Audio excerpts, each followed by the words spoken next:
قبل ما نبدأ صلى على النبي. وقصتنا النهارده عن شيطانة بتدخل جوه جسم قاضية وبتعاقب المجرمين، وده بسبب غلطة عملتها في العالم الآخر. فيا ترى تنفذ مهمتها ولا لا؟ ده اللي نعرفه. بس لأول مرة تشوفني اشترك في القناة يا زميلي، وما تنساش اللايك والسبسكرايب والشير. ويلا نبدأ. الجزء بيبدأ مع سون اللي بيكون هيروح للمحكمة، بس هو رايح في شخص بيروح يضربه في راسه على طول وبيحاول قتله، في حين ان بايل بيجي لكانغ باتنيه عشان هو سامحها على كل اللي حصل، وانها تخرج جو وتقتله وتبعته للجحيم، ولو رفضت فيعاقبها ويخليها تتعفن في الجحيم وبيمشي على طول. وجو بيعرفها باللي حصل، فالكل بيكون مستنيها. ومن هنا هي بتيجي وبتقول ان مفيش محاكمة، وبتخلي الكل مصدوم بشكل كبير، وده علشان في حاجة حصلت للشاهد وهتأجل المحاكمة بعد يومين. وبتعرف باللي جاي عمله وبتمشي وسط استغراب من هان، فهان بيعرف اللي حصل وبيلاقي في ان جاي ولا ورا كل ده، وشايفين في انه مش ندمان على اي حاجه وبيضحك عادي. فبيروح لفريقه وبيعرفه في ان سون هيعيش، ولقى الفيديو اللي كان بيقول عليه، وان جاي كان بيحاول يتخلص من الشاهد الوحيد عليه. فبيقرر يروح لسون المشفى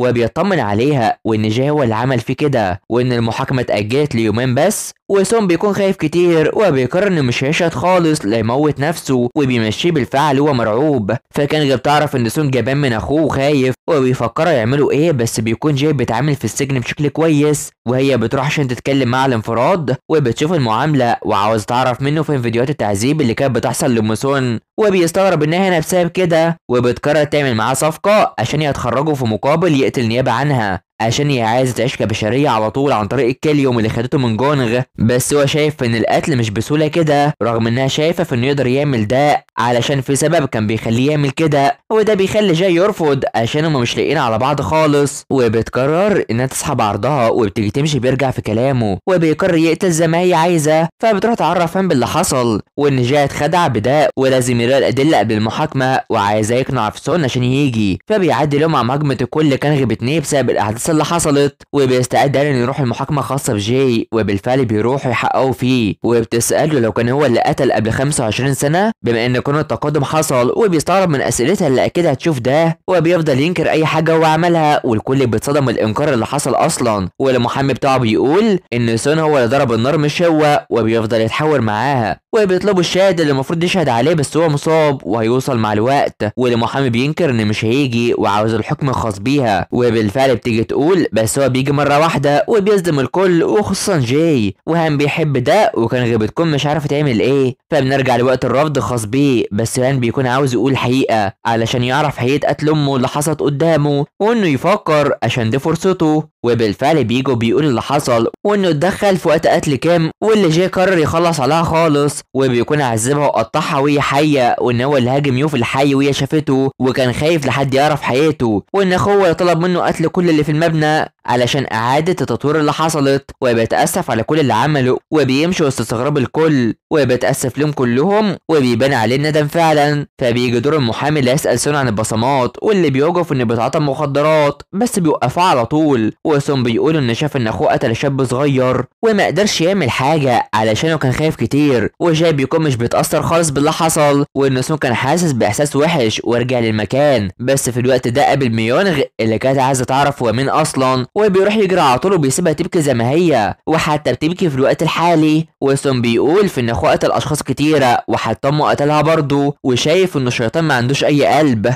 وان الفيديوهات كانت في القبو بس هو نقلهم، وما عندوش حاليا اي دليل على ده. ومن هنا كان بتوقف المحاكمه. فبنروح لسيوب اللي بيكون عارف ان في طابق مش موجود في التخطيط، وبيروح عشان يعرفوا اللي هناك بالفعل، وبيكون في اوضه محدش بيدخلها خالص، بس بيدخلوا في المكان الغريب ده وبيتصدموا من اللي موجود، علشان في قاعده خاصه بجاي يعمل فيها اللي عايزه. في المقابل كان بتكون بتشتغل، بس هم بيشوف الكاميرات اللي موجوده في مكان جاي، وبيلاقيه محتفظ بكل القتل اللي موجود، واللي هي بتروح تسمعه، وبتكون مرتبكه كتير علشان جاي ده شيطان فعلا وبيقتل الاشخاص بلا رحمه خالص. وبتلاقي في ان في ادله كتير على ده. فبنيجي للمحاكمه مع الفيديوهات اللي بتكون الشرطه قدمتها تدل على اللي حصل، والمحامي بيدافع عنه، بس ده دليل ملوش علاقه بالقضيه خالص، بس في لقطات ظهر فيها في القتل، وبتساله تاني لو هو القاتل جاي ولا لا، وعشان كده بيقوم بيقول ان هو اللي قتل كل الاشخاص دول، والكل بيحزن كتير. بس كان بتقول ان صور كل الفيديوهات دي واللي كلها عمليات القتل واللي عيلتهم موجوده، وعشان كده بيبص لهم وبيقول ليهم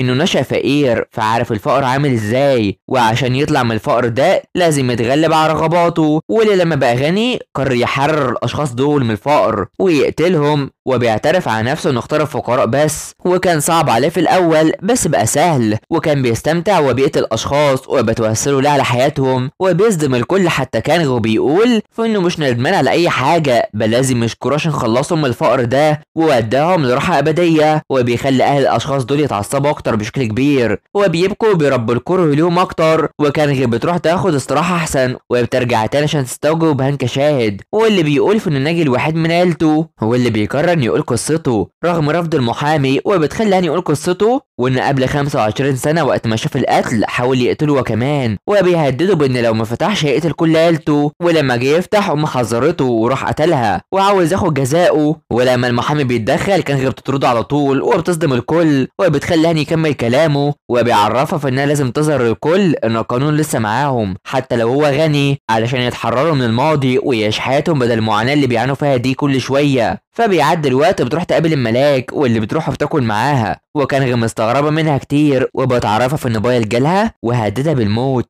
وميجا بتنصحها انها تخرجه وتعمل زي ما هي عايزه، بس كان رافضه علشان كده تخسر كتير وعندها استعداد تنهي حياتها بالفعل، ومن هنا الكل بيكون عاوزها تعمل كده بدل ما تموت علشان ده مش مكانها اصلا، وهي شيطانه في الاخر، وان لو عرف انها كانت بسببه فيعني طول حياته، وبرغم كده بترفض على طول ومش عايزينها تعمل كده، فبتروح لهان وبتنضم ليه وبتعرض علينا لو عملت حكم مخفف على جاي يكرهها ولا لا، فبينكر عشان هو بيثق فيها على طول ومش عايز يعمل كده او حتى ينساها، وده اللي بيأكده وعاوزة تعمل اللي هي عايزاه، وبيقعدوا بعض بده وبيفرحوا. فبنيجي للاخبار عن المحاكمه المنتظره دي، وميونغ بتتم بهام بعد اللي حصل لعيلته، وبيجوا داخلين بنتها وجوزها بيجوا وبيدخلوا سوا وكمان هان، فكان بتحضر نفسها وهي مرتبكه بس بتروح بالفعل علشان تنطق بالحكم على جاي، واللي بيقول ان جاي عشان يتكلم قبل الحكم، واللي بيقول انه واثق فيها في حكمها، ومن هنا بتقول عن جرايمه مع كيم وكمان ضحايا القاتل جاي، بس كان التقادم حصل زمان وان ده قضيه كيم وبتهون على عائلات الضحيه، وان القانون هيكون معاهم ولازم القانون يكون مع الضحايا، وكان بتحكم على جاي بالاعدام وبتفرح الكل ومش مصدقين، بس كده بتكون عملت عكس اللي بايل طلبه اساسا وهتموت بالفعل، وبتبكي وسط ضحك جاي والكل بيشكرها وبتبكي كتير وفرحانه، وبيكون القانون انتصر فعلا، فبتطلع الاعلام وبتقول انها حكمت وفق القانون، والصحفيه دي بتفرح منها، فبتروح لهان وبيحضنها وبيشكرها على اللي حصل، وبياخدها المكان دفن عيلته وبيبكي علشان هو اخد حقهم خلاص ومستني يقابلهم في الجنه بقى. فبنجي الحكم على سون وهو خايف بس بيتحكم عليه لمده 15 سنه، وبيطلع يروح يدي ورقه لكانغ